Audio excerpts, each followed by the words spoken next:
сүйіктілер және сүйер достарым, қайрадан мен Айсезин.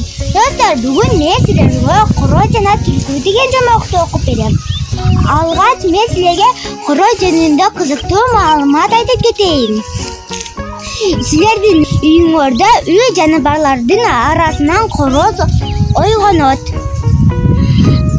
Достар, силер билесиңерби, Индонезияда дээрлик бир үйдө урушка даярдалган короздар багылат экен.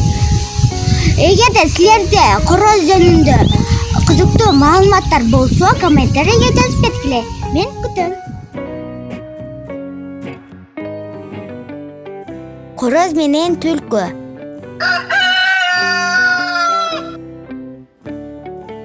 Короз таң эрте туруп, канатын каккылап, жыгачтын башына конуп алып, үнүнүн бардыгынча кыйгырып жатты. Аны уккан түлкү дароо жетип келди. Корозду мактап баштады. Сенин ата тегиң абдан жакшы киши болушкан, үндөрү да укулуктуу. Таң атаарда эки көзүн жумуп алып кыйкырганда жан жаныбарлар ойгонуп тиричилигин улантышкан. Түлкүнүн бир сөзү угулса, бир сөзү угулбай жатканынан улам короз ылдыйга түштү.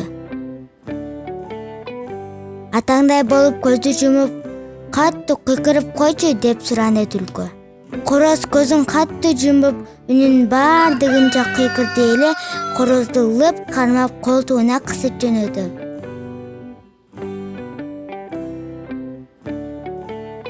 Түлкү инине жакындаганда короз оор үшкүрүп, сенин да ата тегиң жакшы немелер болушчу, өзгөчө апаң уужосын алып келип же деп көзүн жумуп жакшы тилек айтып, анан эки алаканын жайып бата кылып жечү экен.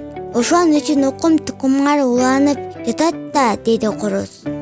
Түлкү ойлонуп калды. Чынында ошондой эмеспи? Деди да көзүн жумуп Куран окуп бата кылганы колун жайды.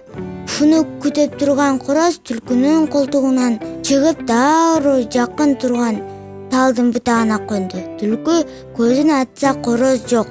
Ошентип короз түлкүнү алдап аман калыптыр.